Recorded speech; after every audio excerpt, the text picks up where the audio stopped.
Hello, today I will show you how to set Opera as your default browser on your OPPO A79.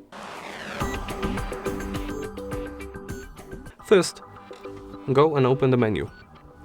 Scroll down and look for the Opera application. Open it. Here, after opening the browser,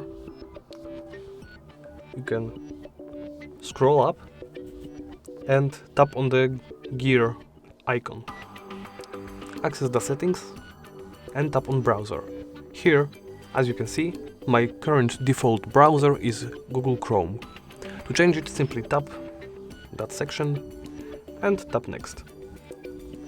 Switch it to Opera and set as default. And that's it. Thank you for watching, and please remember to comment, like and subscribe.